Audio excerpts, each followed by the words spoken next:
খাকি movie দিয়ে superstar Jeet কিন্তু বড় অঙ্কের একটি পারিশ্রমিক পাচ্ছেন। এটা কিন্তু একটি বড় প্ল্যাটফর্ম কিন্তু সংস্থান জানিয়ে দিয়েছেন যে টলিউড বস সুপারস্টার জিৎ এত অঙ্কের টাকা পারিশ্রমিক পাচ্ছে। তো হাই ফ্রেন্ডস, আশা করি সবাই ভালো আছো। তো সাথে আছে আমি আরিফুল ইসলাম। তো আবারও নিয়ে হাজির হলাম একটি বড় ভিডিও নিয়ে। তো সবাই আমাদের চ্যানেলের সাথে থেকো এবং আমাদের ভিডিওটি দেখো। তো সুপারস্টার জিতের কিন্তু খাকি মুভি পুরো কুচবিহার এবং পুরো দেশ মিলে কিন্তু রাজত্ব করে দিয়েছেন। এটা জিতের ক্রেজ, জিত আবার কিন্তু দেখিয়ে দিয়েছেন। তো এই ক্রেজ থেকে কিন্তু বড় একটি ক্রেজ, সেটি হচ্ছে সুপারস্টার জিৎ এই খাকি মুভির জন্য কিন্তু পারিশ্রমিক রাখা হয়েছে 4 কোটি টাকা। তো এটা সত্য, এটা মিথ্যে নেই। তো এটি একটি প্ল্যাটফর্ম কিন্তু জানিয়ে দিয়েছেন যে সুপারস্টার জিৎ খাকি মুভির জন্য কিন্তু তাকে পারিশ্রমিক দেওয়া হচ্ছে 4 কোটি টাকা, এবং এই খাকি দ্য বেঙ্গল চ্যাপ্টার 2 যেভাবে এগিয়ে যাচ্ছে এটার জন্য কিন্তু তাকে আরও বেশি পারিশ্রমিক ধরা হচ্ছে এবং রাখা হচ্ছে। এটা কিন্তু একটি বড় প্ল্যাটফর্ম কিন্তু জানিয়ে দিয়েছেন। তো আছে কি বাংলা ইন্ডাস্ট্রিতে এরকম বড় একটি টাকার পারিশ্রমিক নিয়েছে বা কোনো সুপারস্টার আছে কি, বা তার রেকর্ড কি ব্রেক করা কি সম্ভব আদৌ? তা কমেন্ট করে জানিয়ে দাও।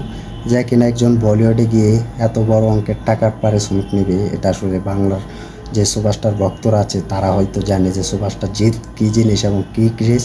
এটা সুপারস্টার জিতের কাছে আছে এবং সুপারস্টার জিৎ জানিয়ে দিয়েছেন এবং বুঝিয়ে দিয়েছেন বাকি সুপারস্টারদের। তো যেখানে একটি বড় প্ল্যাটফর্ম সেটা হচ্ছে নেটফ্লিক্স, সেখানে সুপারস্টার জিতের মতো সুপারস্টার অভিনয় করে ধন্য হয়েছেন। এটা কিন্তু সুপারস্টার জিৎ জানিয়ে দিয়েছে এবং তার ক্রেজও কিন্তু একের পর এক কিন্তু হচ্ছে, এখনও কিন্তু পুরো রাজত্ব করে যাচ্ছেন। তো এই খাকি মুভি কিন্তু অলরেডি কিন্তু 1.2 মিলিয়ন ভিউ কিন্তু পোস্ট করে ফেলেছে পুরো এপিসোড মিলে।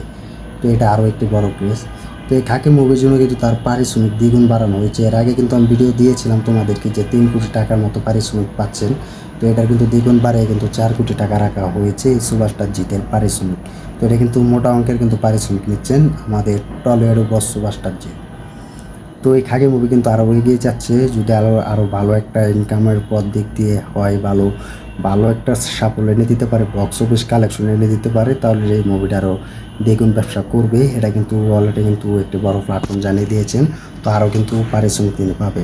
তো এটা আমার মনে হয় না তো যে বাংলা ইন্ডাস্ট্রির আরও কোনো সুপারস্টার এত অঙ্কের পারিশ্রমিক নিচ্ছেন, বক্স অফিস এনে দিতে পেরেছেন। এটা আমার মনে হয় না তো কেউ পেরেছেন বা পারবে। তো এই সুপারস্টার জিৎ কিন্তু বড় অঙ্কের পারিশ্রমিক নিয়েছেন 4 কোটি টাকা। তো এটার জন্য সবথেকে বেশি দর্শকরা কিন্তু খুশি হয়েছেন এবং দর্শকদের মন জয় করে ফেলেছেন।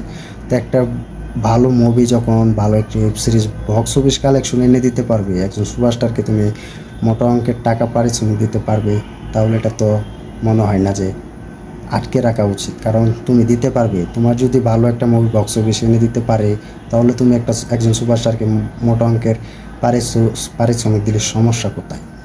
তো এটা কিন্তু নেটফ্লিক্স দিয়ে দিয়েছেন অলরেডি, এটা নিয়ে আর ভাষা বলার নেই। তো তোমরা অলরেডি বুঝতে পেরেছো যে সুপারস্টার জিৎ এর সময় কিন্তু ভালো একটি মুভি উপহার দিয়ে এত অঙ্কের টাকা পারিশ্রমিক নিয়েছেন। এটা শুধু সুপারস্টার জিতের কাছে আছে। সুপারস্টার জিতের যাকে সেটা অলরেডি কিন্তু পুরো বাংলা ইন্ডাস্ট্রি বুঝে গিয়েছে। তো তোমরা কমেন্ট করে জানিয়ে দাও সুপারস্টার জিতের এই মোটা অঙ্কের পারিশ্রমিক আর কোনো সুপারস্টার পারবে কিনা বা আজও কি নিয়েছে কিনা কমেন্ট করে জানিয়ে দাও। তো ভিডিওটি ভালো লাগলে লাইক কমেন্ট করে শেয়ার করে সাথে থেকেও আমাদের ইউটিউব চ্যানেল নতুন দেখলে চ্যানেলটি সাবস্ক্রাইব করে দিও।